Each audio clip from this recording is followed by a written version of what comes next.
Donc nous sommes très heureux d'accueillir ce soir Olivier Douville pour notre nouveau cycle de conférences. Olivier Douville est psychanalyste, anthropologue, maître de conférences à l'Université Paris 7 et travaille aussi au laboratoire du CRPM de l'Université Paris 7. Il est directeur de publication de la revue Psychologie clinique, qui est une revue très importante aujourd'hui et très active dans le champ de la psychanalyse et de la clinique. Il a publié de très nombreux articles dans cette revue et ailleurs. Alors, lorsque j'ai cherché comment présenter Olivier Douville, je suis allée voir son site internet. Et la première chose que j'ai eu envie de faire, c'était d'écouter la Douville Jazz Radio. Je ne sais pas si c'est ce qu'il y a de mieux, mais enfin c'est bien. Voilà, c'est comme ça qu'il faut faire. Puisqu'on peut écouter tout un programme de jazz pendant plusieurs heures. Voilà, je vous signale. Alors évidemment, ce n'est pas une façon très habituelle ni très classique de présenter un psychanalyste que de commencer par parler de jazz, mais je me suis dit que si cette possibilité d'écouter cette musique nous était offerte, il fallait en profiter, il fallait prêter attention. Et donc on trouve beaucoup de choses sur ce site. Et la deuxième chose qui m'a frappée, c'est que vous vous présentez comme anthropologue. Alors c'est déjà très rare de rencontrer des psychanalystes qui travaillent sur l'anthropologie psychanalytique, mais dire qu'on est anthropologue, je pense que c'est peut-être une position un peu différente. En tout cas, c'est une question que je me suis posée. Se positionner carrément comme anthropologue, qu'est-ce que ça implique quant à votre manière de concevoir le lien entre la psychanalyse et l'anthropologie ? Alors, je pense que la réponse se trouve dans vos publications et dans votre clinique. En effet, vous êtes engagé dans une clinique particulière qui est celle de l'exclusion. D'ailleurs, vous venez de publier un livre, alors c'est celui-là, voilà, qui s'appelle Clinique psychanalytique de l'exclusion. Donc c'est un ouvrage collectif sous votre direction, publié chez Duno en février 2012. Alors vous avez une clinique très variée, vous travaillez au sein d'un hôpital psychiatrique Villévrard depuis de nombreuses années, et les patients psychotiques, tous les sujets en psychose, comme vous les qualifiez, peuvent avoir un rapport très privilégié à la question de l'exclusion, mais vous travaillez aussi avec la population des sans-abri et ceux qui vivent dehors, dont vous dites d'ailleurs qu'ils ne sont pas toujours psychotiques, qu'il s'agit parfois d'autre chose. Voilà, mais vous vous intéressez aussi à la question de l'adolescence.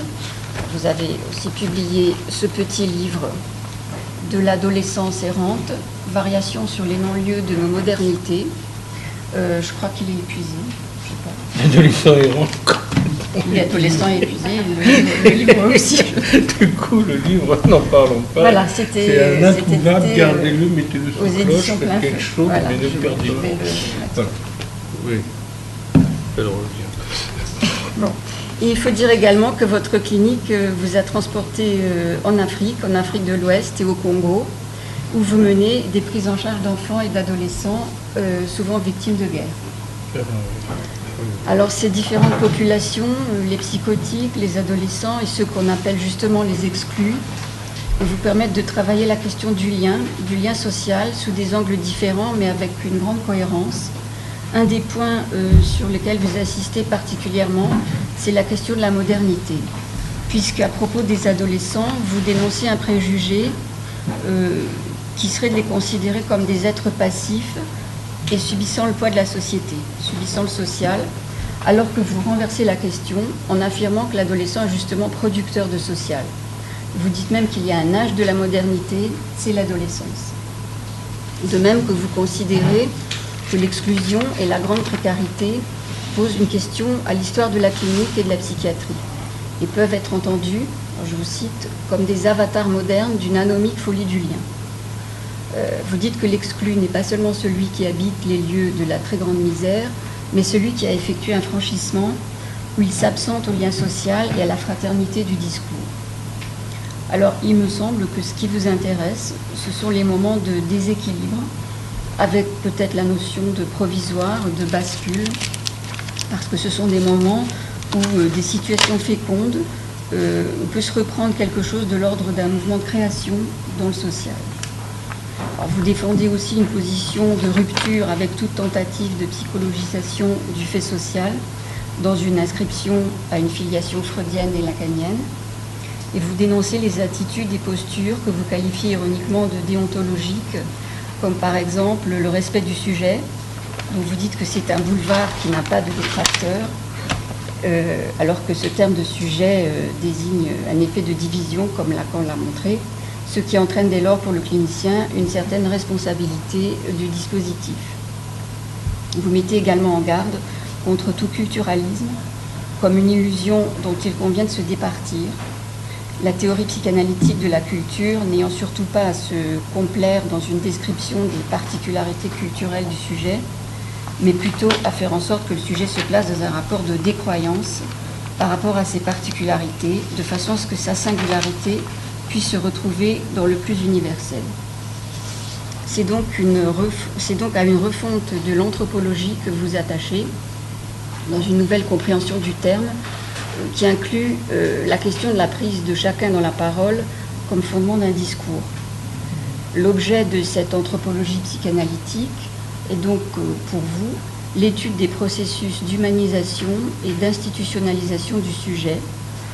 C'est pourquoi vous proposez un programme qui permettrait de remettre au premier plan la fonction asilaire du soin psychique, en prenant au sérieux la fonction d'asile, d'accueil de l'asile. De manière plus large, vous proposez de penser les nouveaux lieux et les nouvelles conditions de nouage entre sujet, langue, mort et groupe. Et c'est finalement le souci de refuser toute mise dans le dénuement de la vie humaine par une nouvelle réflexion sur le politique. Alors vous allez donc nous parler ce soir de la guérison à partir d'un questionnement anthropologique et clinique. Très bien. Vous rajoutez un truc? Non, je crois que... Merci beaucoup. Merci beaucoup. Je vais tâcher d'être un peu inspiré par votre lecture de fourmillement comme ça dans plusieurs directions. Alors effectivement, je continue contre pas mal d'inertie à bosser à Villévrard, en particulier avec Hélène Nessel qui est là, qui est venue très gentiment. Bon, ce dont je vais parler, c'est plusieurs, ce n'est pas un exposé très tenu, je vous le dis tout de suite, c'est plusieurs directions, comme ça, autour de ce terme de guérison, qui est un terme, le moins qu'on puisse dire, embarrassant, dès lors que l'on travaille avec un référent, avec un analyste, etc. C'est embarrassant parce qu'il y a une certaine mode que je ne partage pas, voilà, qui consiste à vouloir penser au fond que la psychanalyse c'est formidable, mais ça ne guérit pas. Hein. Et ça, c'est une mode qui était très prisée, qui était un peu snob comme ça de la psychanalyse. Moi, je ne mets pas les mains dans le cambouis de la guérison. Puis on se rend compte politiquement qu'on est en train de se faire avoir avec cette protestation de la belle âme, puisque il nous est renvoyé du côté des petits copains coco, cognitivo-comportementalisme, mais du côté de l'opinion, du côté du politique, que la psychanalyse c'est formidable à condition qu'elle ne s'occupe pas de gros trucs, quoi. Faut pas qu'elle s'occupe de la psychose, faut pas qu'elle s'occupe de l'autisme. Alors, évidemment, si on a passé toute sa vie à dire qu'on soignait jamais, on est un peu embarrassé. Hein. On est un peu embarrassé pour affirmer la pertinence de la psychanalyse. Bon. Évidemment, le terme de guérison, une fois que j'ai dit ça, j'ai pas fait une petite mise en garde, si vous voulez, mais le terme de guérison, c'est savoir ce que ça veut dire pour nous. Voilà. En quoi le croisement, par exemple, le croisement des champs, anthropologie, psychanalyse, interroge-t-il le terme de guérison? Alors, on pourrait dire des choses extrêmement simples, revenir à l'idée de l'analyse profane chez Freud. On connaît l'histoire, défense d'un psychanalyste non médecin accusé de faire un exercice illégal de la médecine. Alors moi je suis toujours étonné de quoi?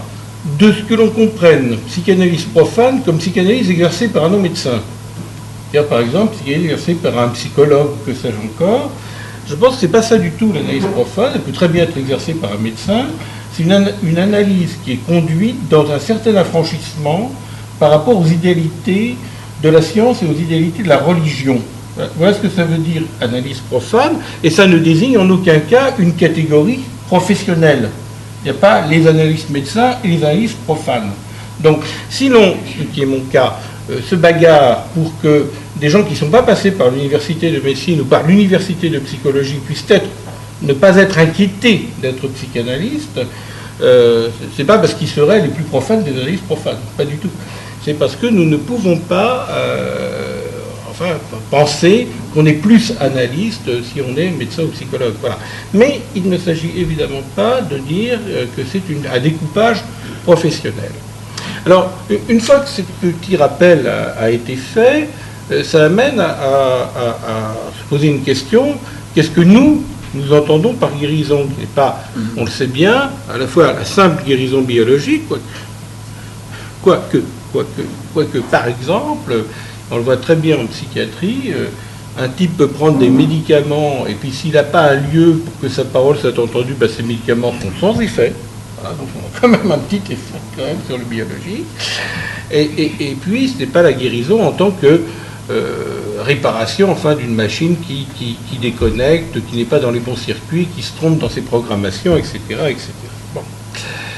Alors je fais un détour par l'anthropologie parce que je pense que quelqu'un a énormément bien parlé de la guérison, c'est Lévi-Strauss. Il en a parlé dans un texte qui est paradoxal et qui a été controversé. C'est à partir de la controverse, peut-être on va reprendre un petit peu les choses, puisque tu m'avais demandé de faire l'histoire de la guérison à travers les âges. Alors ça, c'est un côté Cécile B2000 que j'ai parfois de trop, mais je ne vais quand même pas céder à une telle invitation. Je dois être fatigué, je ne vais pas quand même compenser la fatigue par une espèce de paraphrénie pérorante, si tu veux. Bon, mais on prend un texte très simple, qui est très simple, une façon de parler, qui pose clairement un certain nombre de problèmes qui, eux, sont complexes et qui s'appellent l'efficacité symbolique. Alors ça, déjà, le titre nous plaît quand on a cette représentation un peu naïve que le corps, c'est du réel, et si on impose des marques symboliques, tout va très bien, ce qui est évidemment extrêmement naïf. Donc, on est séduit à mauvais escient, je dirais,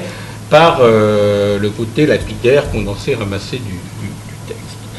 Ce n'est pas une observation de terrain, il n'y en a pas beaucoup, en fait, chez Lévi-Strauss. On trouve dans la Triste Tropique et Saudade du Brésil, et il y a beaucoup de commentaires sur les récits des autres. Et là, c'est deux anthropologues, dont le nom m'échappe, vous m'excuserez, qui ont travaillé chez des Indiens d'Amérique du Sud, dans un peuple qui s'appelle les Cubains. Bon. Alors voilà ce qu'ils racontent, ces Indiens, et ils racontent une chose extrêmement limpide, presque trop, qu'une parturiente, une jeune femme, éprouve des difficultés à accoucher. Voilà. Et intervient pour guérir, pour la débarrasser de cette difficulté, une chamane, une sorcière, pas une guérisseuse nécessairement, qui n'intervient évidemment pas, on connaît un peu la médecine dite traditionnelle, c'est pas étonnant, qui n'intervient pas sur le corps, mais qui raconte une histoire extrêmement sophistiquée, où chaque portion de l'anatomie, y compris le fœtus, impliquée dans cette difficulté à ce que l'enfant sorte du ventre maternel et vienne au monde, est allégorisée sous une forme de petits personnages, de petits esprits, de petits doublons, n'est-ce pas ? L'ensemble de cette évocation mythologique racontant un déplacement, une conquête et une arrivée dans une autre scène avec l'éviction ou la neutralisation des forces qui voudraient que tout reste à leur même place. Bon. Et ça marche, et la jeune fille accouche. Alors il y a un premier niveau de réflexion chez Lévi-Strauss qui semble curieusement, je vais vous dire pourquoi après, en deçà des élaborations qu'il promeut alors en termes de structuralisme. Il y a un premier niveau qui consiste à mettre en analogie, donc c'est pas le structuralisme, l'analogie, le code anatomique et le code mythologique, et à supposer une efficacité, car ça, Lévi-Strauss est tout à fait précis là-dessus, il y a une efficacité de la magie, efficacité dont le principe serait au fond que l'évocation du mythe fait que le corps parle et s'anime à mesure que le mythe est proféré. On a donc le code biologique, le code mythologique et une façon d'intercession de l'un sur l'autre, du mythologique sur le biologique, qui donnerait au corps une possibilité, au fond, de sortir de cette espèce d'inhibition captatrice dont il était victime. Bon. Pourquoi c'est un peu en deçà? Parce que nous sommes complètement dans l'idée d'une prééminence du symbolique, nous sommes complètement dans l'idée d'une prédominance du signifié sur le signifiant, alors que ce n'est pas exactement ce que Lévi-Strauss met en avant.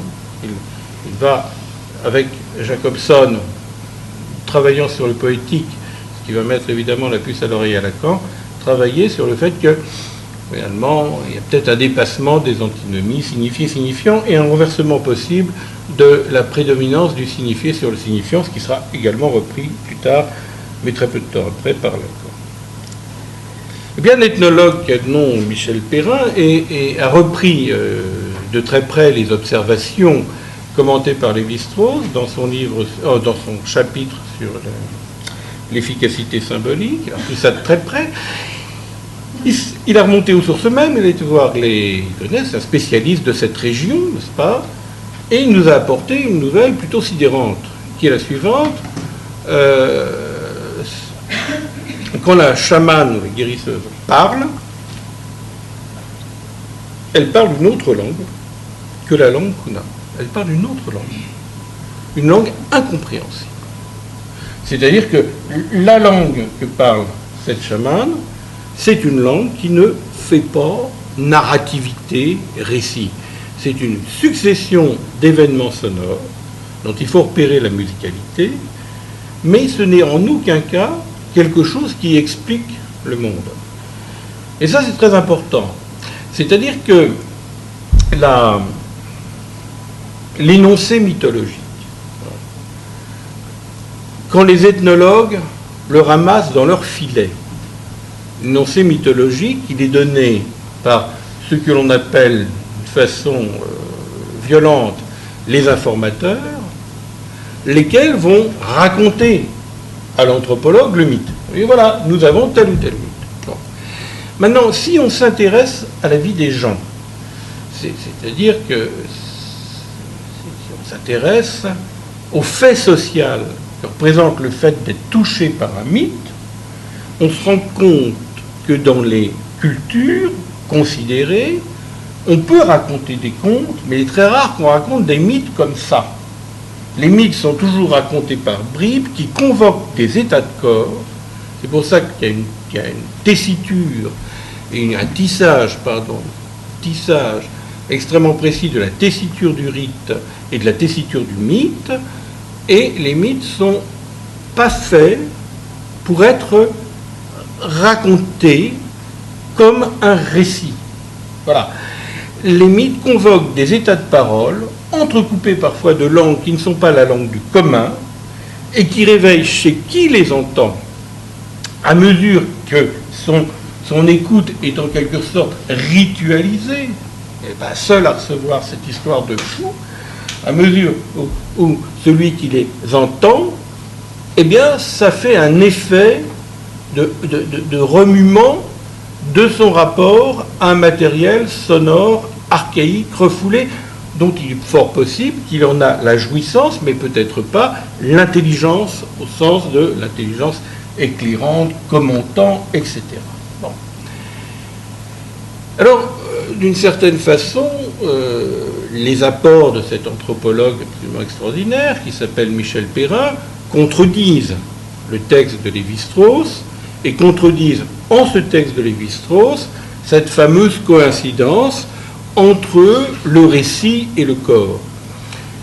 Mais cette contradiction, comme le notait par ailleurs d'autres que moi, ainsi Richard Rechtman, cette contradiction ne réfute pas totalement, loin s'en faut, les intuitions de Lévi-Strauss, puisqu'au fond, elles remettent le texte sur l'efficacité symbolique dans l'harmonique et dans l'actuel des textes structuralistes qui portent,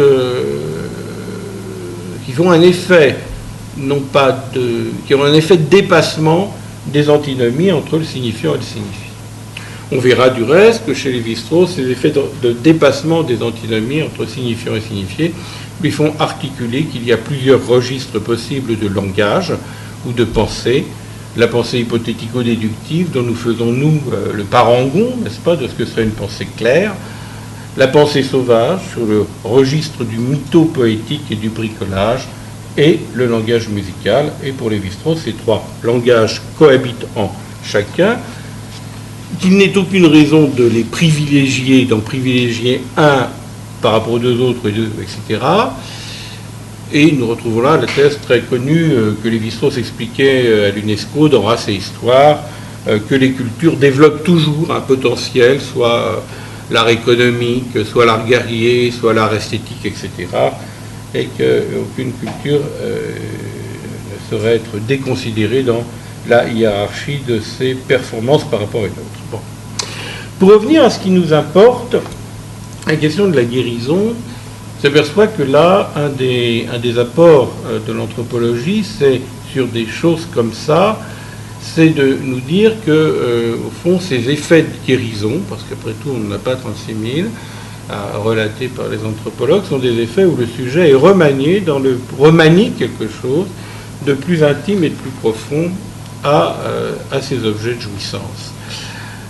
Et que ça a un effet sur les fonctions orificielles, motrices, musculaires du corps. Voilà quelque chose qui pourrait quand même intéresser un peu plus que ce n'est le cas les psychanalystes qui généralement ont lu ce texte de Lévi-Strauss comme une mise en questionnement. Alors, tout de suite on va penser que c'est une accusation, il n'en est rien, de la psychanalyse ou un rabattement de la psychanalyse sur la magie. Mais vu ce que Lévi-Strauss dit de la magie, c'est sans doute erroné de faire le rapprochement, mais ce n'est en aucun cas déshonorant. Bon. Maintenant, je vais revenir à votre présentation, parce que vous posez des questions auxquelles je n'ai pas répondu, bien sûr, encore, que peut-être je ne répondrai pas entièrement ce soir, mais qui m'amènent à poser cela. Vous avez, par exemple, et c'est très juste, qu'est-ce que ça implique? Voilà, qu'est-ce que ça implique, la position anthropologique pour parler de la psychanalyse. Bon. Et vous avez cité, comme de juste, que, sans les mettre en exacte coïncidence, j'ai eu là-dessus un débat tout à fait passionnant avec Françoise Roumanet qui est présente, et je l'en remercie, sans mettre en totale coïncidence, bien entendu, la psychose et l'exclusion, il y a quelque chose auquel la psychanalyse a affaire qui n'est pas, qui s'appelle les médecines, je dirais une maladie simplement ridicule de dire ça, la maladie organique, mais qui est la maladie du lien social. Voilà. Il y aurait une façon, c'est ce que folie anomique du lien, oui, j'y tiens, cette expression, des sujets peuvent tomber malades, y compris, alors là, tout à fait physiquement et organiquement, parce qu'ils se trouvent congédiés de toute fraternité de discours. Alors, je trouve que ça, c'est tout à fait important. Alors, qu'est-ce qu'on appelle la fraternité de discours? Bon, pour reprendre l'idée des quatre discours chez Lacan, un discours, ça indique un type de lien social, et puis ça peut indiquer, au fond, qu'on se reconnaît comme les sujets, je dirais presque, comme l'exprime parfois mon ami Patrick Vallas, les enfants d'un discours. Or, la psychanalyse, et pour rendre les choses peut-être plus claires ou plus politiquement tranchées, par exemple que le triptyque, la tripode, liberté, égalité, fraternité, si je travaille sur la notion de fraternité, je ne suis pas autorisé tout de suite à en faire quelque chose qui serait de l'ordre de la charité ou de la compassion. La fraternité ne signifie pas le devoir d'assistance aux pauvres ou à l'isolé. La fraternité, c'est qu'on est tous fils et filles. Les filles sont arrivées plus tard parce que les féministes de l'époque, on les écoutait pas. Fils ou filles d'un même discours, qui est le discours de l'égalité de chacun devant la raison. Voilà. C'est ça que cela veut dire. C'est que ce discours, c'est le discours de l'égalité de chacun devant la raison. On est fils de ce discours, fils et filles de ce discours, évidemment, qu'il n'y a pas plus de raison dans la cervelle ou dans les mœurs de quelqu'un de la noblesse, du clergé ou du tiers-état, par exemple. Il y a une fraternité qu'on appelle la fraternité citoyenne. Du reste, on apprend à se regarder en face et à se tutoyer, exactement comme on le fit lors de l'invention de la démocratie athénienne, où les gens apprenaient à se regarder en face. C'est-à-dire qu'on a, à côté des grands textes de la philosophie qui peuvent honorer notre mémoire, enfin je veux dire notre mémoire, on trouve des petits textes comme ça où les gens apprennent à se parler en se regardant dans les yeux. Bon. Et l'affect de cette liberté, c'est le bonheur. C'est le bonheur qui est une idée neuve en Europe, c'est pas la joie, c'est pas la...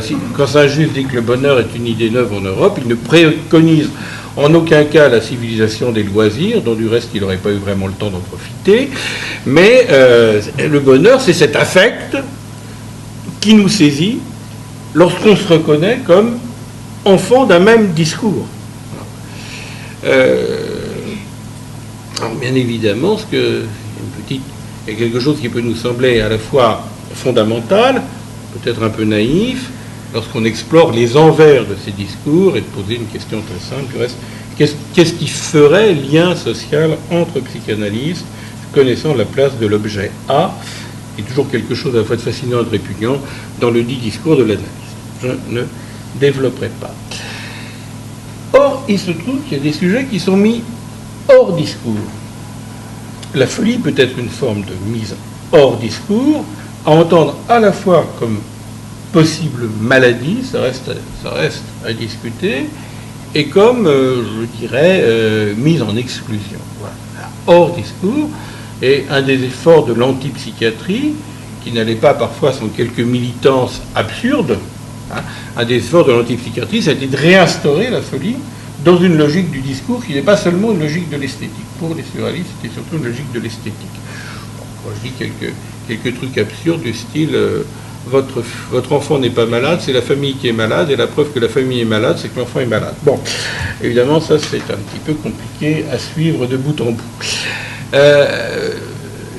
Alors, cette question du hors-discours, quelque chose que nous pouvons rencontrer lorsque les pactes de solidarité entre les générations sont sévèrement entamés. Il y aurait plusieurs postes d'observation de cela. Je parlais pas plus tard que cet après-midi à Migration Santé du travail avec les réfugiés, je renverrai par exemple sur ce point à l'excellent chapitre qui a consacré Marie Couséen. Mais je pourrais prendre des exemples peut-être un petit peu plus... encore un peu plus grossissants. Alors, vous avez évoqué mon travail au Congo et à Pointe-Noire. Ce travail, je l'ai fait un moment, et j'ai passé la main, on ne peut pas tout faire tout le temps, tout partout, à Virginie Degorge, qui en a témoigné, va en témoigner, par exemple, dans le prochain numéro de Figures de la psychanalyse. Et nous avons rencontré, ça peut vous sembler un peu décousu, mais vous allez voir que quand même ça se tient tout ça, parce que Jacques Leroy, qui est là, est un ami anthropologue et psychanalyste, oui, il n'y a pas que Deauville, loin s'en faut,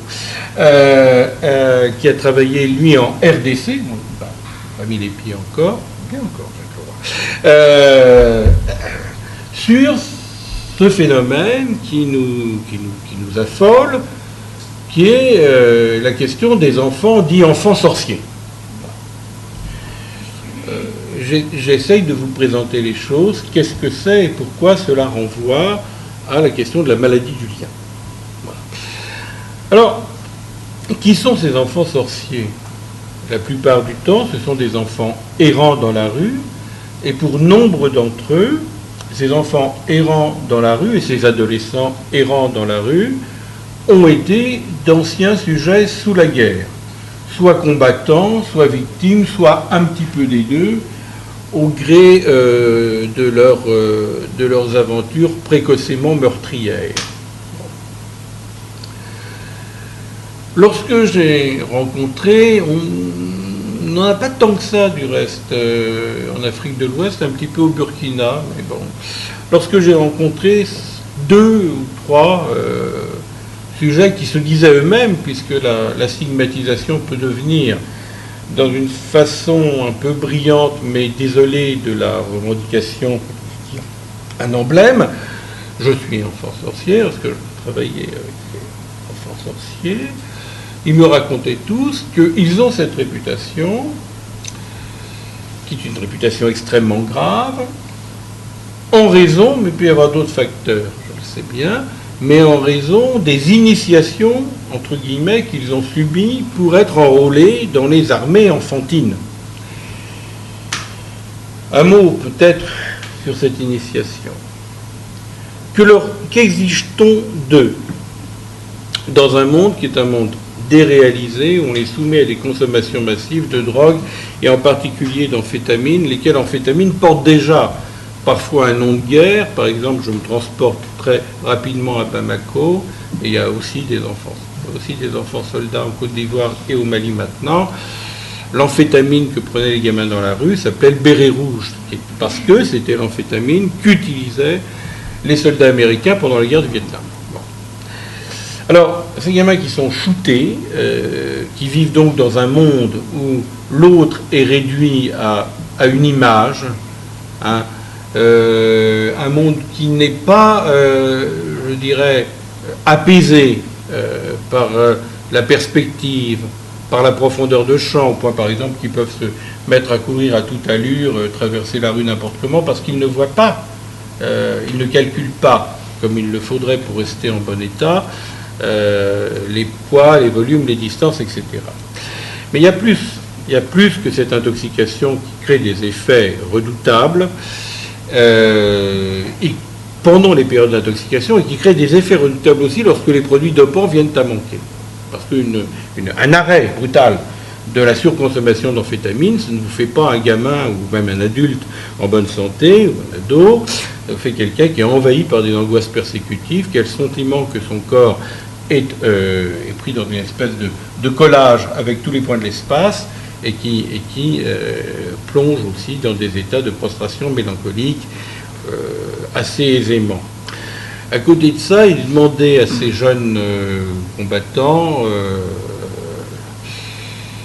qui se savent, qui se savent extrêmement en danger, bien sûr, il demandait à ces jeunes combattants de commettre des meurtres dans leur voisinage, ou dans des rangs de la famille, ou le font-ils pas, où on les soumet à des simulacres, je pense que c'est la plupart du temps des simulacres de cannibalisme. Alors il s'est trouvé quelques esprits érudits qui ont appelé, et là j'ai fait une petite erreur, je dois dire, ces procédures de fabrication de l'enfant soldat et de l'adolescent soldat, qui ont appelé cela des initiations. Mais si l'on essaye de lire ce que sont les textes des anthropologues qui nous parlent des initiations, soit qu'ils les ont vécues de l'intérieur, comme Robert Jolin dans La mort Sarah, un livre extraordinaire. Robert Jolin, anthropologue, va vivre chez les Saras au nord-est du Tchad pour être initié. Hein, ou ce que d'autres ont pu raconter à des anthropologues. On trouve des récits, aussi bien chez Devreux, dans Ethnopsychiatrie Moab, on trouve des récits comme ça on ne va pas citer tous les auteurs, mais par exemple, un anthropologue et psychanalyste des années 30 et 40, qui est Wolf Sachs, et qui avait travaillé en tant qu'anthropologue et psychanalyste dans le ghetto à Johannesburg avec un chaman, voilà, sud-africain, noir, rejeté par sa famille, et qui vivait comme garçon de café, façon très très humiliante pour lui, à Johannesburg. Le livre s'appelle Black Hamlet, et il a été réédité par les mouvements de la Harlem Renaissance à la fin des années 30 sous le titre de Black Anger, ce qui veut dire colère noire. Bon, ça c'est des références, à mon avis, on ne perd pas son temps à les lire. Ce que je voudrais dire, ce qui est peut-être plus important que la bibliographie, ça c'est encore l'université qui me gratouille, mais ce que je voudrais dire, c'est qu'une initiation, elle a un effet sur le sujet qui est de l'acclimater à l'inconsistance de l'autre. Par exemple, Robert Jolin nous raconte, dans La mort Sarah, qu'on dit à tous les initiés qu'ils vont mourir, qu'ils vont être détruits, qu'ils vont rencontrer la mort en tant que mort réelle. Et à la fin de l'initiation, ces figures qui les terrifient, ces figures qui les menacent, juchées sur des échasses, couverts de feuilles, retirent les masques, et l'on se rend compte que ce sont juste les parrains ou les marraines, car il y a aussi ce système-là chez les Sarrats. Dans d'autres initiations, ce seraient les cousins à plaisanterie, etc., etc. Et le vieux guide de l'initiation disant à Jolin, toi tu as cru que tu allais rencontrer la mort, mais tu n'as rencontré que la chicotte, c'est-à-dire le coup de badine qu'on donne rituellement aux initiés. En d'autres termes, pour aller très vite, parce que je voudrais revenir à cette question de guérison de la maladie du lien social, qui me semble être toujours prise en compte dans ce qu'on appelle la guérison traditionnelle, hein, toujours, la guérison traditionnelle, la guérison traditionnelle ne restitue pas simplement au corps ses fonctions, mais elle restitue au lien social la capacité d'être contenant et d'être symboligène. C'est toujours comme ça que ça se passe. Est-ce que ça marche à tous les coups? Bien sûr que non. Bien sûr que non. Il y a des cures avec des guérisseurs qui durent 10 ans, 15 ans, 20 ans, comme avec certains psychanalystes. Mis à part les grands moments collectifs de transe et d'expiation ou d'exorcisme, etc., le guérisseur, il a ses patients qui viennent les voir 2 fois par semaine, 3 fois par semaine, 4 fois par semaine, et ça dure des plombes. Ils racontent leurs rêves. Bon. Alors, ce que donc j'essaye de vous dire, c'est que l'initiation, c'est quelque chose qui met le sujet en face d'un secret. C'est son secret que l'autre est en quelque sorte incomplet. Croyez rencontrer un autre de la toute-puissance, un autre de la jouissance, eh bien cette jouissance, elle est hors lien. Voilà, il n'est pas la marionnette de l'autre, il n'est pas la marionnette d'un autre méchant, comme on le dit maintenant dans nos milieux un peu régressifs, l'autre méchant, hein, c'est à côté les malheurs de Sophie, et pas la marionnette d'un autre méchant. Il rencontre le fait que le grand secret, eh ben, c'est qu'il y a du vide, c'est qu'il y a de la béance, qu'au fond, l'autre est incomplet, l'autre est béant. Et ils ont le soin, les initiés, de veiller sur cette espèce de mortification du sujet et de veiller sur ces objets qui contiennent des paroles invocantes, des paroles de jouissance. On l'avait vu, ça se souvient avec notre ami Patrice Bidou, lorsqu'il nous racontait les rituels d'initiation du tapir chaman. Les jeunes initiés ont la charge de ce corps de l'ancêtre, dont ils savent très bien que c'est un simulacre, mais quand même, par le truchement de ce simulacre, ils peuvent toucher à des objets de jouissance qui sont interdits aux non-initiés, par exemple les tambours sacrés, les flûtes, etc. Bon. Donc, nos enfants, ces jeunes, nos enfants soldats, nos adolescents soldats, ne sont pas passés par des processus d'initiation. Ils ont été enrôlés par une méthodologie très stricte de destruction des tabous anthropologiques de leur société, et donc de destruction de leur capacité subjective d'affirmer ces tabous et d'affirmer leur position par rapport à ces tabous. Ils ont été enrôlés dans quelque chose qui est la casse du sujet, et ce n'est pas, contrairement à ce que disait une ethno-psychiatre de renom, du tout des processus d'initiation. Alors, essayons de voir maintenant, puisque je ne perds pas trop de vue l'idée de la guérison, essayons de voir maintenant qu'est-ce que ça signifie, ce collage entre l'enfant et le sorcier. Et je reviendrai après à la condition de l'exclu. Qu'est-ce que ça peut bien vouloir dire? Alors, il y a sorcier et sorcier. On va prendre les choses doucettement. On va dire qu'il y a une forme de sorcellerie qui est proche de la guérison, etc. Ces sujets-là sont rarement le lingala, enfin ceux qui remuent un petit peu comme ça. Le souvenir des morts, les plantes, etc., ne sont pas toujours désignés du nom de Endoki, qui en lingala veut dire sorcier. L'accusation de sorcellerie qui concerne ces adolescents, ces jeunes, est l'accusation la plus grave qui puisse se porter. Le sorcier, c'est celui qui va pouvoir ingérer, manger la racine sociale de la communauté, qui va pouvoir porter atteinte cannibale, atteinte sorcière, faire périr les liens. Aussi bien voit-on du reste que ces accusations de sorcellerie sont parfois utilisées par des familles lorsque un clan de la famille veut discréditer l'autre. Mais si l'on essaye au-delà de ces histoires qui sont toujours des histoires embarrassantes et parfois tragiques, si l'on essaye de comprendre un peu structurellement l'affaire, on sera obligé, je vais faire encore un détour, de contraster deux figures, du rapport de l'enfant à la mort ou du jeune à la mort dans quelques civilisations africaines, celles que je connais. Et je contrasterai la figure de l'enfant ancêtre avec la figure de l'enfant sorcier. Pourquoi ? Qu'est-ce que l'enfant ancêtre ? C'est l'enfant qui part et qui revient. Ça, la définition a été donnée par l'anthropologue Zampleni lorsqu'il travaillait avec Henri Collomb à Dakar et a été reprise par une psychologue, Jacqueline Rabin, qui travaillait également avec ces enfants qui sont quoi ? Qui sont quoi ces enfants ? Eh bien, ce sont des enfants qui ont survécu. Ils ont survécu au fait que, avant eux, il y a eu des avortements plus ou moins spontanés, donc des fausses couches, ou des morts à la naissance. Et eux, ils insistent à vivre. Ils insistent à être là. On peut voir un certain nombre de dispositifs que les cultures mettent en place, par exemple, pour que cet enfant ne soit pas que le mort qui revient, mais un enfant qui pourrait être véritablement élevé et adopté par sa mère. À côté des rites de naissance, toujours suivis, il y a des rites supplémentaires qui prennent parfois le tour d'une aimable cocasserie.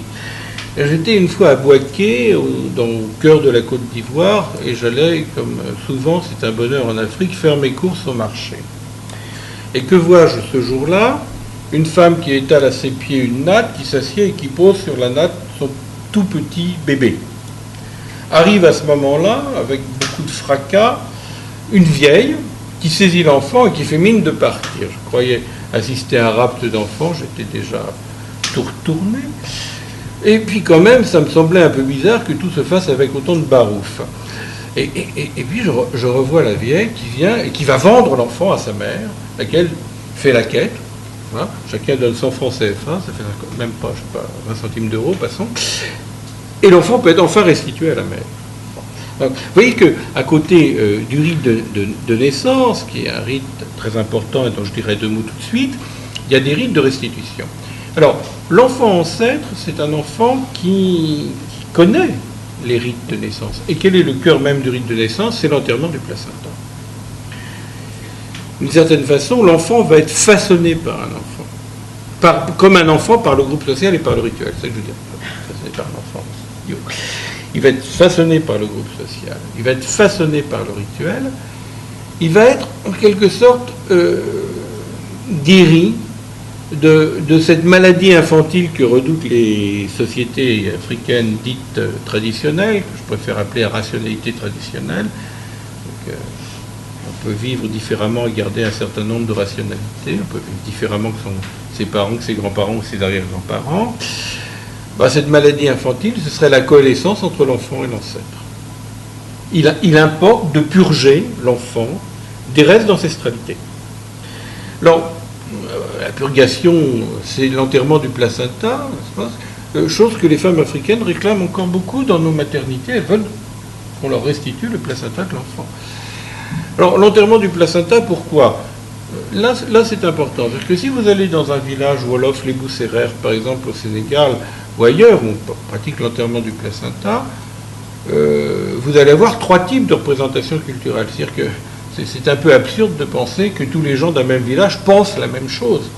On peut penser la même chose sur les interdits. Par exemple, dans tel village où j'étais, il y a telle portion du fleuve, le poisson y est tabou. Alors tout le monde va regarder, si vous allez procéder à vos ablutions, que vous n'y alliez point avec une canne à pêche, par exemple. Là, ils sont tous d'accord. Mais si vous allez dans un village et que vous demandez aux gens quel est le sens profond pour eux des rites de mort ou des rites de naissance, vous allez avoir des versions tout à fait différentes. Si vous allez dans un village ou dans une petite communauté, dans une concession, par exemple les quartiers de Bamako, de Dakar ou d'ailleurs, ou Pointe-Noire, déjà ça sans doute pareil, et que vous demandez aux gens, après tout, la folie, ça met en rapport avec quoi ? Vous allez avoir des pluralités de versions. C'est pour ça qu'il est absurde, par exemple, de soigner quelqu'un parce qu'il est étranger, comme s'il fallait lui imposer une représentation totale, totalisante, unifiée de ce qu'est la folie, la mort ou le sexuel. Les trois thèmes de la folie, de la mort et du sexuel diversifient les élaborations. La culture ne répond jamais totalement par un stock de représentations et chacun invente et les inventions de chacun sont parfois réunies par des rituels et parfois pas. Donc l'enterrement du placenta, certains vont vous dire c'est tout à fait important parce que le placenta, c'est pas bon, c'est sale, il faut l'enterrer. Évidemment, ils ne passent pas leur temps à enterrer tout ce qui est pas bon et ce qui est sale. C'est une explication un petit peu courte. Peut-être qu'on n'a pas envie de me parler. Bon. D'autres vont vous dire il faut enterrer le placenta parce que le placenta, c'est le double de l'enfant.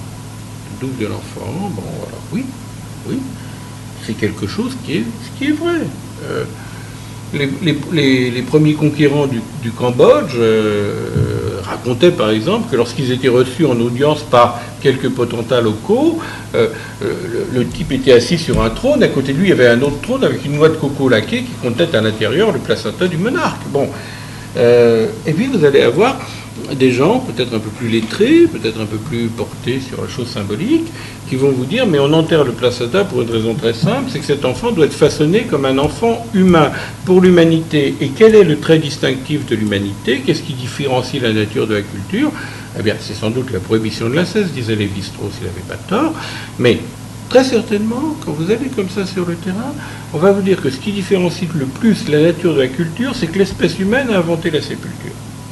Et donc, accueillir l'étranger à demeure, qui s'appelle l'enfant, c'est l'étranger à demeure, avant de le façonner comme enfant pour la lignée, eh bien, c'est l'accueillir dans un monde qui a eu la dignité d'inventer la sépulture, d'où l'enterrement du placenta. Bon. Maintenant, s'il se trouve quand même qu'en dépit de ces gestes qui honorent l'ancestralité, on peut dire qu'ils lui donnent à manger, qui permettent l'établissement d'un nom, enfin, il y a beaucoup de versions différentes, encore une fois, aucune culture n'a le monopole d'une version unique, aucune. Bon. Si en dépit de cela, il y a de l'ancêtre qui continue à insister dans l'enfant. L'enfant n'est pas pour autant quelque chose qui représente un péril pour la communauté. Il représente un enjeu. Pas nécessairement un péril, mais c'est pas parce qu'il y a de l'ancêtre en lui que cet enfant sera mu par de sourds et implacables appétits de renverser les tabous anthropologiques de son groupe, c'est-à-dire de consommer le cannibalisme et l'inceste. Il porte avec lui une parole de l'ancêtre qui n'a pas été entendue. Alors cette parole, il faut l'entendre. Et c'est pour ça qu'on va interroger l'enfant ancêtre comme un haut-parleur d'une parole ancestrale dont les vivants sont, ceux qui vivent là, sont comptables, mais dont ils n'ont pas été assez les dépositaires, les héritiers, ou à tout le moins les auditeurs.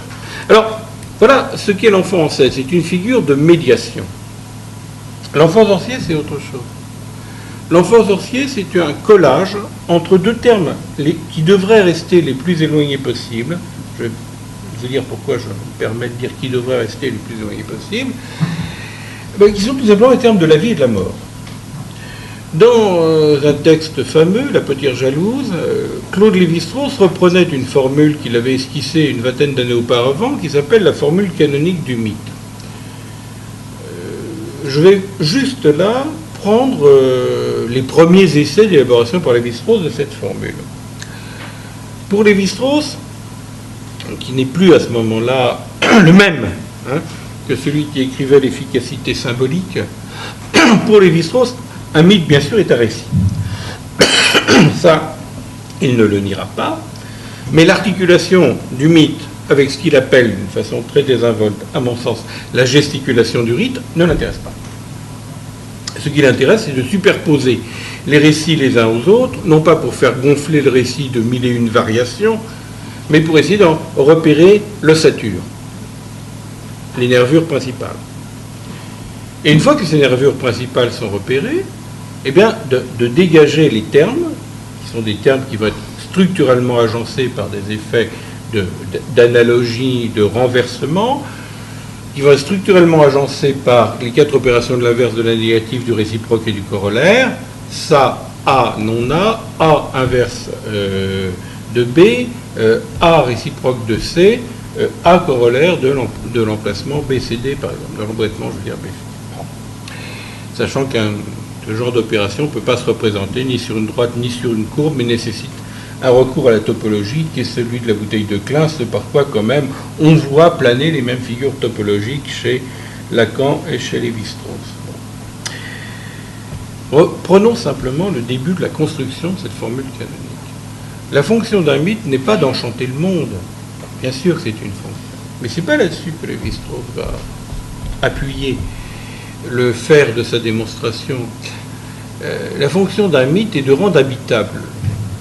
Le mythe n'est pas une évasion, ce qui est très vrai. Pas un divertissement. Vrai. Et le mythe, c'est ce qui permet de rendre habitable le monde. De rendre habitable le monde par le sujet du lien, par le sujet de la parole, par le sujet de la fraternité de discours. Pas par le sujet réduit à son réel biologique ou à un statut de survivant. De survivance. Bon. Ça permet d'habiter le monde. Pourquoi ? Parce que ça évite d'être confronté tout de suite aux opérations de distinction les plus violentes. La vie, la mort. Le mythe, c'est quelque chose qui est un effort considérable pour que les pôles de la vie et de la mort ne soient pas confondus. Bref, pour que personne ne se sente dans la situation de mort vivant. Il faut rendre le monde habitable de sorte que personne ne soit réduit à la situation de mort vivant. Alors, comment est-ce qu'on peut rendre ce monde habitable de sorte que personne ne soit réduit à une telle condition ?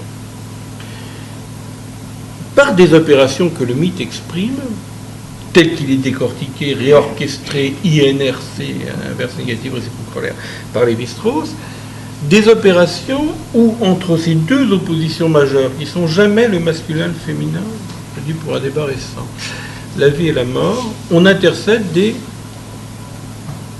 opérations d'opposition moindre et qui vont se ramifier. Par exemple, nous dit Lévi-Strauss, chez les Quechua, sur l'axe de la vie, on posera l'agriculture. Et sur l'axe de la mort, la chasse. Mais à ce moment-là, la chasse divise la mort. Puisque ça donne la mort pour pouvoir amener des aliments qui vont être cuits. La chasse est faite pour fabriquer de la cuisson. Là, on prend le cru et le cuit, par exemple. C'est pas toujours vrai de l'agriculture. Donc, ce qui est au plus proche de la mort, ce qui serait la chasse, par exemple, par rapport au plus proche de la vie, qui serait l'agriculture, contient en même temps l'affirmation la plus impérieuse qu'il y a de l'humain, puisque la chasse est destinée à amener des produits qui sont cuits. Alors, non, c'est pas que des recettes de cuisine. Il faut entendre ce que c'est que cuit, c'est cuit par la parole humaine. Comme le disait, c'est cuire le monde. La parole humaine cuit le monde. Et ça, nous l'avons aussi. Pas besoin d'être quechua, quoique ça ne gâche rien, n'est-ce pas ? Mais nous l'avons aussi dans notre culture. Quelle est la grande ligne de partage de la Méditerranée dans le voyage d'Ulysse ? Qu'est-ce qui divise la Méditerranée en deux ? C'est une ligne qu'on entrevoit quand on sait calmer les vents, donc il faut mieux être sous la protection des holes, où à l'ouest de cette ligne, quand il y a de la fumée, ça ne sent pas le pain. Il va y avoir de la fumée, mais il n'y a pas l'odeur du pain. Et à l'est de la ligne, celle qui va amener doucement vers Ithaque, après qu'Ulysse ait réussi à échapper à la zoologie, à la captation par la voix des sirènes, etc., à l'est de cette ligne, ça sent l'odeur du pain. Voilà. Et ça, c'est tout à fait important. C'est-à-dire que la cuisson, pour l'anthropologue, c'est la cuisson du monde par le savoir-faire humain, par la parole humaine. Voilà. Donc, entre la vie et la mort s'intercèdent, s'emboîtent plutôt, des positions qui vont faire intercession. C'est-à-dire, comment a été inventée l'agriculture ? Comment a été inventée l'agriculture ? Bon, on pourrait bavarder longuement, mais par exemple, comment a été inventée l'agriculture ? Le commerce du tabac. Alors là, et la culture et le commerce du tabac. Alors là, il y a des mythes, il y a des mythes, il y a des mythes, il y a des mythes. Donc, le plus simple, c'est qu'effectivement, un type qui ne voulait pas du tout se marier a trouvé une fille absolument épatante qui lui a dit elle n'est pas du village, je veux bien me marier avec toi, mais à une condition que si tu ne me regardes pas dormir, elle lui donne 2 beaux enfants, évidemment, le type amoureux, il veut voir sa femme dormir, et là, il voit une panthère, à peine la panthère est-elle surprise dans son sommeil, qu'elle se réveille, qu'elle réveille les 2 petits léopards, qui bouffent tout le monde, sauf quelques-uns qui la mettent à mort, et comme, c'est un monstre, il l'envoie, il se débarrasse du cadavre de ce fauve dans les grandes herbes, et puis les années passent, les siècles passent, enfin à l'époque du mythe, on vit très vieux, mais quand même, Et puis un jour, des chasseurs égarés découvrent des plantes absolument extraordinaires sur un petit tertre, ils ramènent ça au village. Et évidemment, vous avez compris que c'était là où était enterrée la panthère. Enfin, on s'était débarrassé du corps de cette panthère. Et le sorcier, qui dans le mythe passe pour un crétin fini, dit ces plantes, mais qu'est-ce que c'est que cette connerie comme ça?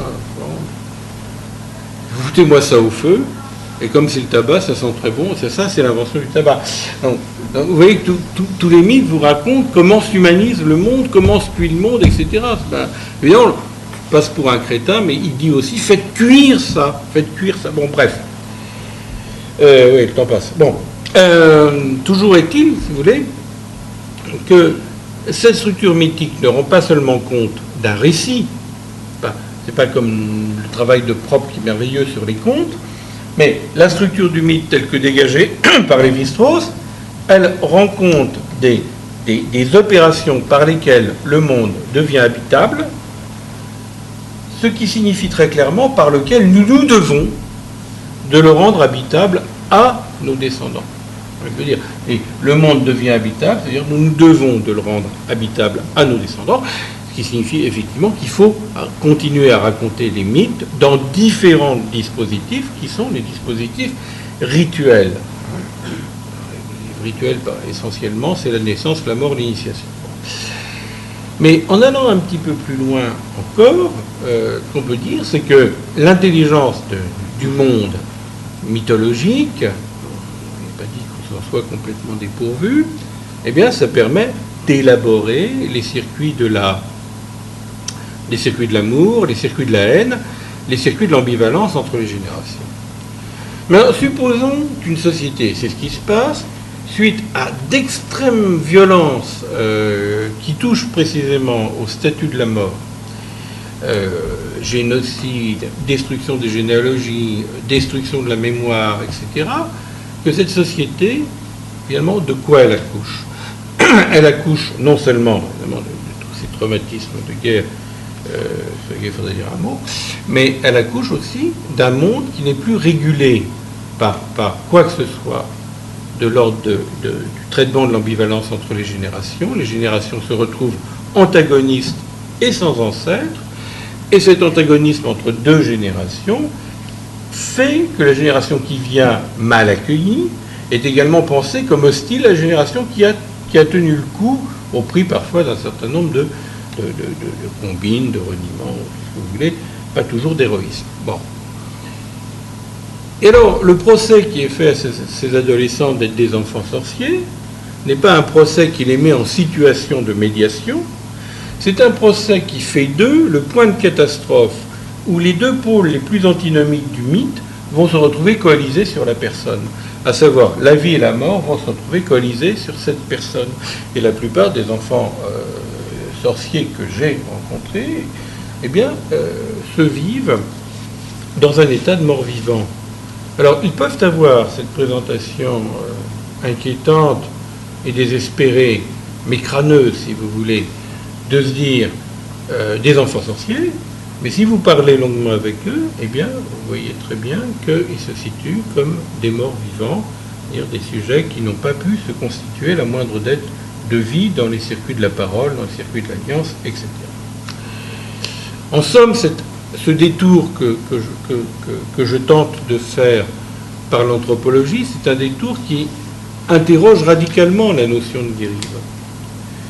Non pas en tant que guérison de telle ou telle maladie, mais guérison de l'espèce humaine, d'une maladie, de l'absence de parole médiation, de l'absence de parole symbolique, qui effectivement crée un risque de télescopage de la dimension du mort et de la dimension du vivant. C'est-à-dire que ce que l'observation anthropologique nous permet de toucher du doigt dans des moments de catastrophe,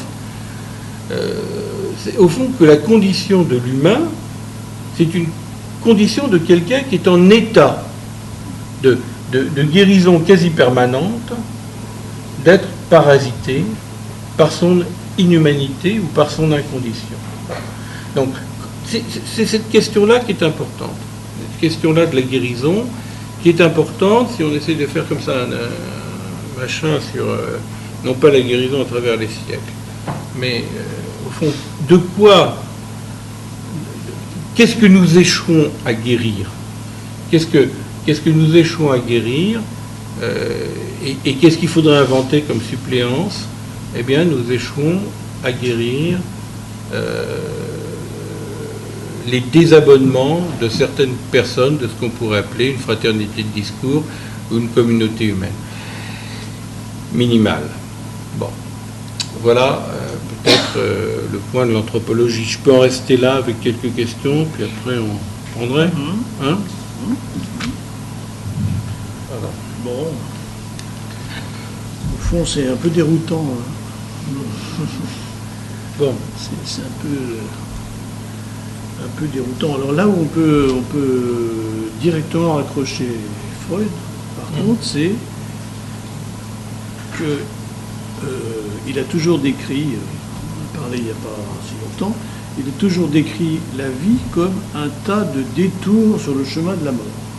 Oui, la vie est l'ensemble des forces qui s'opposent à la mort, c'est la pris chez Bichat. Voilà, oui. Il a pris, bon, voilà. Enfin, c'est Lacan qui... Enfin, bref. En tout cas, c'est des tas de détours dans des circuits toujours secondarisés à l'infini. Et puis, il y a des voies courtes, effectivement, et des voies qui risquent d'être courtes. C'est ce que tu... Absolument, c'est ce que j'essaie de dire. Maintenant, et puis effectivement, dans les... alors, je ne sais pas si c'est dans ces régions en France, mais on a des fonctionnements où le détour est plus ou moins court. Vous m'entendez pas? Et plus ou moins court ou plus ou moins long. Hein. Il y a, on voit par exemple des comment appeler ça? Des configurations structurelles, des fonctionnements habituels, des rails habituels de fonctionnement. Et il y a des gens qui ont, alors on peut les qualifier de telle manière psychopathologique qu'on veut, mais que certains ont des durées de vie dans certains fonctionnements, par exemple de 50 ans, d'autres de 80 ans. Mais c'est assez stéréotypé. Oui. Dans certains usages justement de produits, par exemple, il y a des espérances de vie, on voit sous différentes formes de maladies, mais on voit, bon ben voilà, il y en a, on peut dire que l'espérance, c'est aberrant de dire ça, mais jusque-là c'était comme ça, il y a des gens, leur espérance de vie c'est 50 ans. Alors, ces enfants-là que tu places dans une coalescence très... bon, ils se sentent effectivement en même temps ni être passés, ni formés par une initiation, mais être dans le risque permanent pour eux et pour les autres. Mais je vois pas très bien là le collage qui... j'ai pas bien saisi le collage qui peut se produire ou justement qui se produit pas et qui peut se produire après quand ils sont repris dans un circuit d'élaboration, est-ce qu'on peut dire ça? Alors, il y a une chose aussi qui est un peu, peut-être, qui est restée un peu en l'état, c'est l'efficacité de la magie, donc selon Lévi-Strauss. Parce que là, c'est quelque chose qui nous paraît un peu plus général et peut-être pas dans la précision des fonctionnements analytiques, et notamment le bonheur. Alors le bonheur, ça veut... Je n'ai pas bien là non plus saisi. Est-ce que le bonheur, c'est participer du même discours, si j'ai bien compris ce que tu dis? Enfin bon, tu vas le dire. Mais alors là on est justement dans quelque chose d'une identification narcissique, pour reprendre des termes dans lesquels on a davantage l'habitude d'aller, une identification narcissique, voire du même au même. Ça sous-tend un petit peu le discours, rentrer dans le même discours. Quelle est la part de narcissisme là-dedans? Parce que dans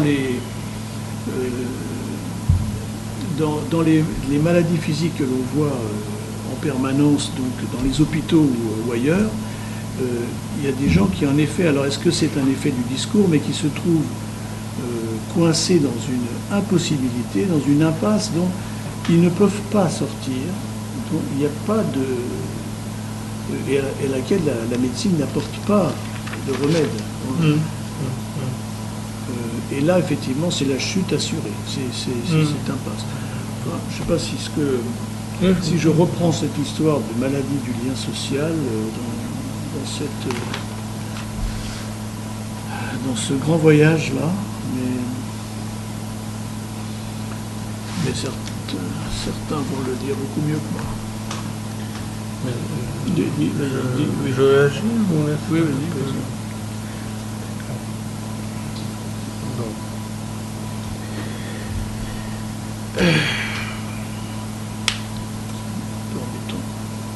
Non, c'est pas ça, c'est qu'il y a un truc qui peut passer, oui. Je vais partir de la question du bonheur. On dit que le bonheur dans l'idéologie de la République, justement, on peut trouver ça, comment dire, naïf. Le bonheur selon Saint-Just, c'est l'affect qui saisit ceux qui, pour la première fois, le terme première fois, sans doute qui est important, se reconnaissent comme sujet d'un même discours. Ce qui ne veut pas dire qu'ils se reconnaissent comme semblables. Ils ont entre eux quelque chose qui les rassemble et qui est que personne n'a le droit d'imposer à l'autre quoi que ce soit d'une discipline en ce qu'elle serait, au fond, par essence et par naissance, marquée d'un surcroît de raison. C'est ça que ça veut dire. Alors, toutes les questions que cela pose, et que tu poses, à mon avis, de la façon la plus claire qui soit, c'est... il y a deux questions, au moins deux questions. Première question, c'est effectivement, est-ce qu'on ne passe pas, je dirais, on pourrait appeler une fraternité de discours à la notion de la foule, et de la notion de la foule à la notion de la masse. Voilà. Ça, c'est une véritable question. C'est-à-dire, en quoi, si, au fond, je suis semblable à l'autre, l'autre est mon semblable, c'est quelque chose comme pour lui de la dimension du prochain laïque, hein. Pourquoi, finalement, cette dimension du prochain laïque ne va-t-elle pas s'altérer en dimension de miroir, mon semblable? C'est ça la question. C'est le trait de l'humain, c'est pas le semblable au miroir. Voilà. Donc c'est la question de comment est-ce qu'on se garde, finalement, comme le dépositeur d'un trait, d'un seul trait, qui définit l'humain. Bon. C'est un peu sur ce point-là, même si je m'éloigne de la question politique occidentale, que l'on peut envisager, on peut désosser la question de l'appartenance d'un sujet à un univers de rites et de mythes d'une façon moins anecdotique, moins exotique, moins chatoyante. Et se dire, de quel trait est-il responsable? De quel trait d'humanisation est-il responsable? Qu'est-ce qu'il y a d'irréductible dans le rapport à la naissance, dans le rapport à la mort, dont il est porteur, c'est-à-dire qu'il traverse, qu'il le traverse? C'est ça qui est important. Qu'est-ce qui, dans le rapport à la mort d'un groupe, ne doit pas mourir? Il y a beaucoup de choses qui peuvent changer. La fabrication des objets, les techniques d'agriculture, les techniques d'élevage, beaucoup de choses peuvent changer. Les modes d'habitation. Mais quel est, au fond, le trait sur lequel on ne cède pas, sauf dans le vertige, finalement, de s'affranchir de sa condition humaine? C'est ce trait qui fait qu'on peut dire qu'on a une identité culturelle, c'est tellement facile à dire pour les autres, du reste, mais qu'on tient à cette face de l'identité qui est celle qui nous garantit que le pacte d'humanisation est passé entre les générations. C'est ce point-là. Hein. Et là, effectivement, on voit que ce sont et les premiers objets des anthropologues, la nature transcendantale. Alors, on est évidemment dans quelque chose de transcendantal. La nature transcendantale du don, avec Mauss, tel que relu par Lévi-Strauss surtout. La nature transcendantale de la sépulture. Ce qui fonde l'être humain, c'est le rapport à la sépulture. Ça, c'est la thèse fondamentale d'un disciple de l'élève le plus doué, qui a une carrière beaucoup trop brève, qui est Hertz, sur ces théories de la double sépulture. Voilà. Or, moi, il me semble que quand un sujet est brutalement désabonné de sa possibilité de s'accrocher à ce trait, de s'y reconnaître et de le transmettre, alors ça a des effets sur son rapport à l'éros du corps vivant.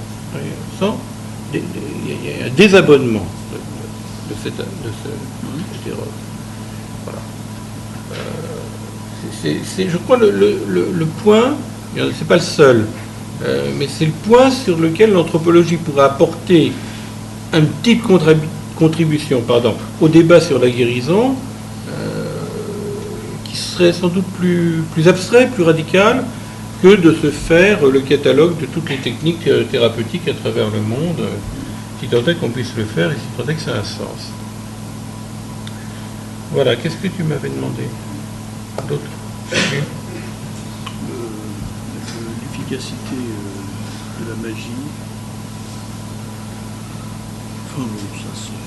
Bon, écoute, l'efficacité de la magie, moi je crois qu'on peut arrêter d'appeler ça l'efficacité de la magie.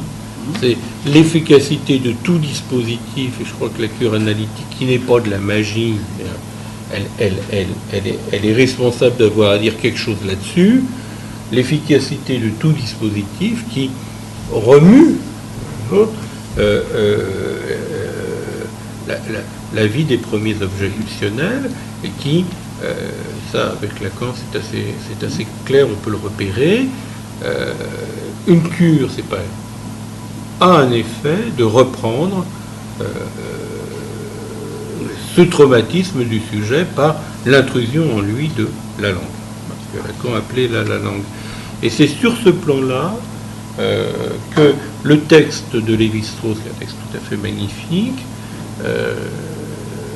trouve son prolongement par les critiques que lui adressait Perrin, qui indique que l'efficacité symbolique n'est pas dans ce qu'on pourrait appeler la symbolisation, au sens ton corps ne veut pas expulser un enfant, je vais te raconter un mythe héroïque où on libère des gens qui sont enfermés, quoi.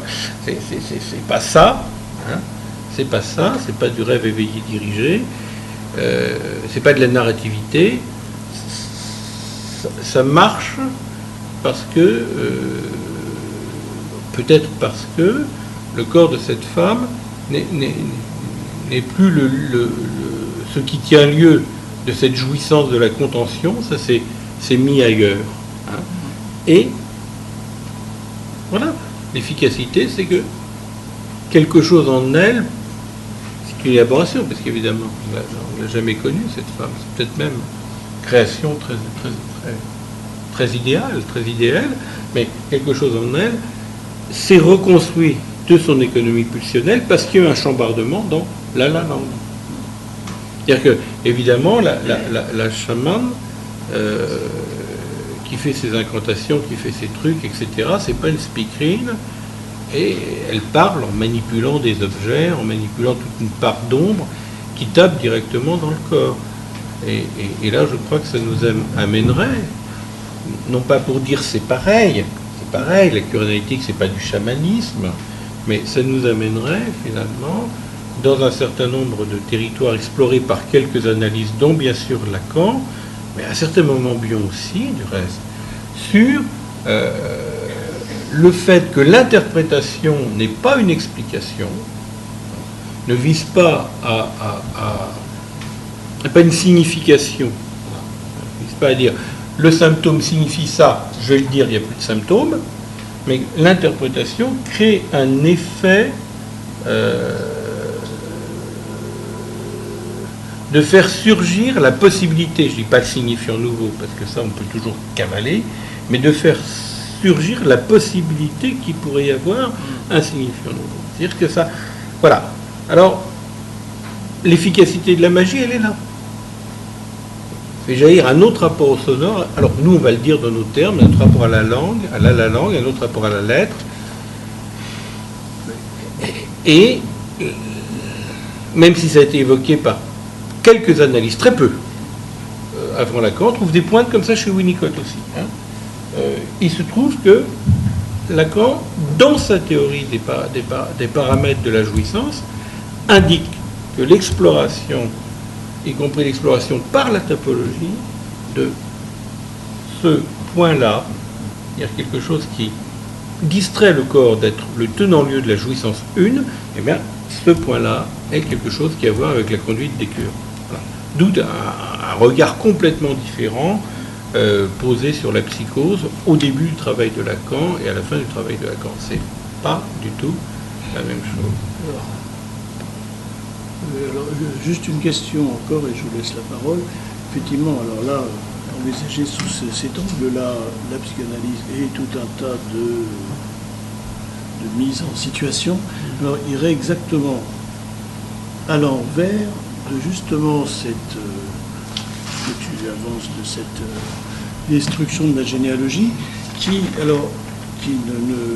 à la limite ne se voit même pas seulement dans ces questions d'enfants sorciers, guerriers, mais qui peut-être se voit de manière beaucoup plus large à travers le monde depuis les années 90, peut-être dû à cette migration considérable des campagnes vers les villes et de certaines régions vers d'autres, avec justement cet arrêt de cette généalogie, cet arrêt de mise en place de la généalogie et ce laisser-aller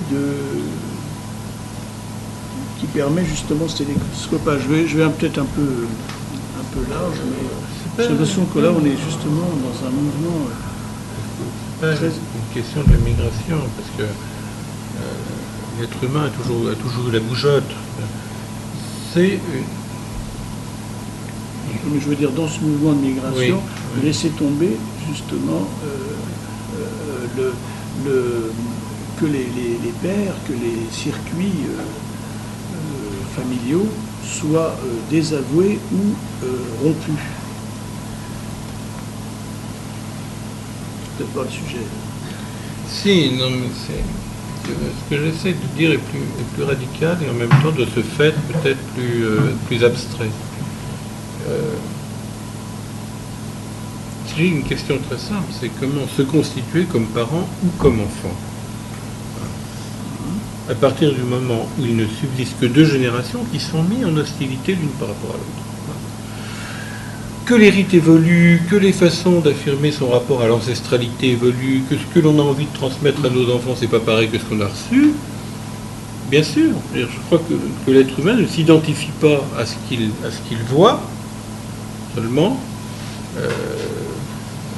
mais il s'identifie au surmoi parental. Voilà. Et que, à cet égard, il y a une épaisseur de l'histoire des générations qui traverse et qui remodèle en quelque sorte les rapports du sujet à cette identification première. Donc, mais ce qui m'intéresse moi, c'est ces sujets qui ne seraient pas dans le droit de citer. Voilà. Le droit de citer. C'est ça qui m'intéresse.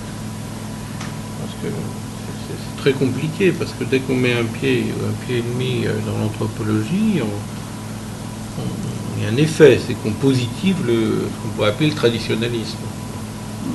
Un effet. Culture dite traditionnelle, ils n'ont jamais empêché les séismes, les déculturations, les mal-être, et qu'il faut également essayer de travailler sur ce qui peut refleurir de vie psychique après. Autrement, on est dans la déploration.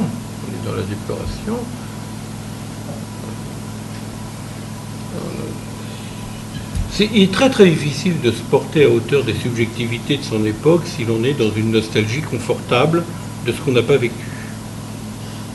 C'est évidemment très très difficile. peut-être c'est notre difficulté à nous porter à hauteur de la subjectivité contemporaine qui nous vaut des critiques très cons de la psychanalyse. Peut-être que si on était plus créatif, on aurait des critiques plus enthousiasmantes que celles de M. Onfray, par exemple, et que le fait qu'on a des critiques absolument lamentables proviendrait, en quelque part, d'une difficulté aussi des analystes à mordre sur l'époque. Faut pas éviter cette question. Voilà.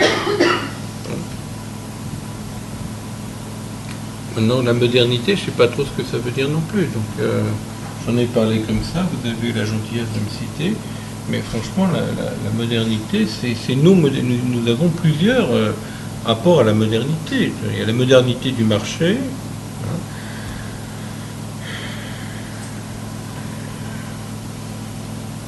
J'ai l'impression que la mise en commun, est-ce qu'il y aurait une mise en commun des appareils de jouissance? Peut-être pas. Est-ce que dans ce mal-être qui est d'un autre ordre, qu'on ne peut pas uniquement penser comme quelque chose autour du refoulement, il y a des possibilités autres d'éprouver pour un sujet son épaisseur généalogique et d'en transmettre quelque chose. Moi, il me semble qu'il y a un pari à faire qui est d'envisager, voilà, par exemple, on parlait de l'errance, un certain nombre de phénomènes comme ça, comme des essais de rigueur.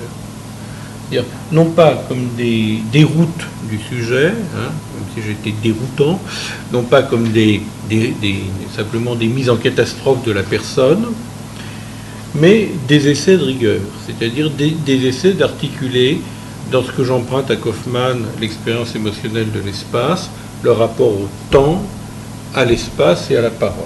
Hein, et qu'il faudrait sans doute, et ça c'est ce qu'on appelle l'anthropologie du contemporain, qui joue aussi en Afrique, parce que c'est pas parce qu'on est, comme Jacques Leroy, souvent à Kinshasa, ou comme ma pomme plutôt en Afrique de l'Ouest, autant que faire se peut vu les événements, c'est pas parce qu'on est au loin qu'on n'est pas dans l'anthropologie du contemporain.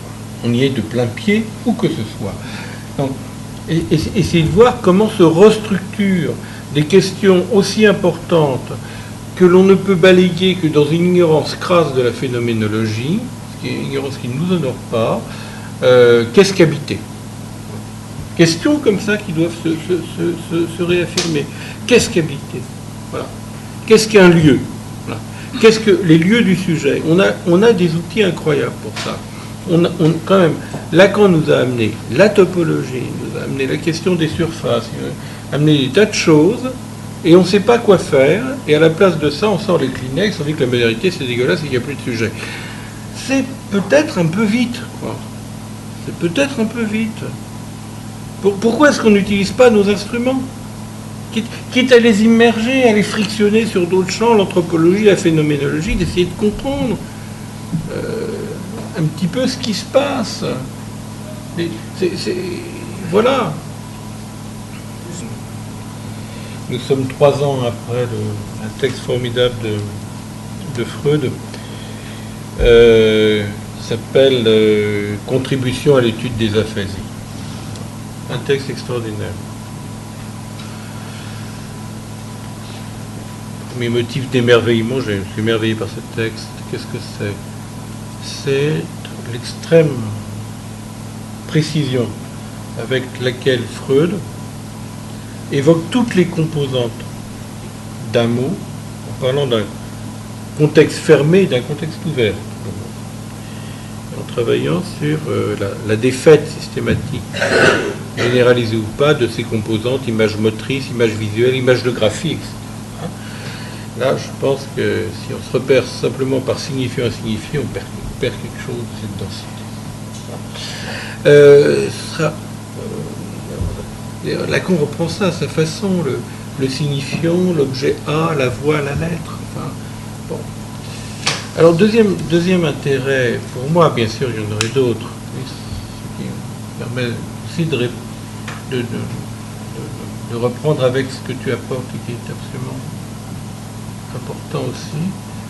Vous avez apporté tous les deux, c'est bien. C'est que dans ce texte scientifique, Freud raconte un moment onirique. Très bien que la plupart des textes de Freud ne seraient pas actuellement validés par les comités de rédaction scientifiques des revues Psychinfo, là. Par exemple, il se permet de mettre des glissements oniriques dans un texte scientifique, c'est pas sérieux. Alors le pire, c'est quand il mêle dans un texte les élucubrations d'un bébé qui rigole avec une ficelle, avec les souffrances des anciens combattants. Ça, vraiment, c'est absolument pas sérieux. Bon, alors, qu'est-ce que c'est que ce glissement onirique? C'est un glissement où Freud voit devant lui une page voltée, et cette page va se refermer de sorte que les motifs imprimés se superposant s'effacent, et il entend, il ne lit pas, il entend à ce moment-là une voix qui lui dit « c'en est fait de moi ». Comme si, en lisant aussi l'esquisse et contribution, on a le sentiment qu'il y a déjà un premier modèle de la mélancolie. La mélancolie, c'est l'affect horrifiant, pas la tristesse. C'est la peur, lié à la peur, avant d'être lié à la haine ou à la honte ou à l'amour, lié à la peur, l'affect horrifiant qui saisit le sujet lorsqu'il est témoin de la disparition des traces de l'humain, de l'écriture. Quelque chose, là, de tout à fait important. Donc, la magie des mots, c'est une... Voilà, c'est ce que me disait... Mais tu connaissais, je crois, ce proverbe. J'ai aussi entendu en pays Bambara, la parole qui sort de ta bouche, hein, la parole de ton père, la parole qui reste dans ton ventre, la parole de ta mère. Voilà. Donc, j'ai entendu les paroles bas, qu'il l'avait lu dans un recueil, je crois. Et puis, voilà, vous êtes tranquillement à Bamako, vous discutez, le marché est terminé, vous avez marre, vous avez trop bossé, vous discutez avec un vieux comme ça, vous fumez le tabac Bambara, c'est du tabac, hein. Vous buvez la petite bière fraîche, et puis on parle de ce qui s'est passé au marché, puis d'un coup le type vous sort un truc comme ça, donc ça m'a révoqué ce souvenir que tu m'avais dit ce truc-là. Bon. Donc qu'est-ce que c'est que... Donc c'est quand même incroyable, tranquillement, etc. Ouais, les gars, ils font pas chier, tiens, la nouvelle vendeuse, elle est pas mal, ça. Ah ouais, on parle, oui, c'est bien de parler, mais il ne faut pas parler tout le temps. Tiens, pourquoi? Parce que la parole qui sort de ta bouche, c'est la parole de ton père, la parole qui reste dans ton ventre, un petit coup de bière, ça passe très bien. Voilà, c'est aussi ça le terrain, je veux dire, on n'est pas toujours comme ça, à prendre des notes. Du reste, il ne faut pas prendre de notes, parce que si vous prenez des notes, vous passez pour un crétin, t'es pas foutu de te souvenir de tout ça, donc on va ranger votre carnet de notes. Bon, le terrain, c'est ça aussi. Bon, et ce que j'ai compris, c'est que, bon, la magie, c'est ce qui ferait que les mots auraient un désir de ne pas nous lâcher. Voilà. Ils auraient un désir de ne pas nous lâcher. Que les mots nous ont creusé le monde et qu'ils vont se loger comme ça dans les creux du monde. C'est pour ça, du reste, que certaines paroles magiques ont un effet sur la dimension officielle du corps du monde et du corps humain. Que le pouvoir magique des mots, c'est un pouvoir de translation entre deux états du corps, dixit Lacan, le monde comme reflet de l'organisme et le monde comme rêve du corps. Voilà. Qu'est-ce que c'est que cette opération qui réenchante le monde et qui nous permet le passage du monde comme reflet de l'organisme, et là c'est parti parfois pour le cotard, hein, il n'y a plus que de l'immonde et j'ai plus de corps, j'ai plus d'organisme, et le monde comme rêve du corps.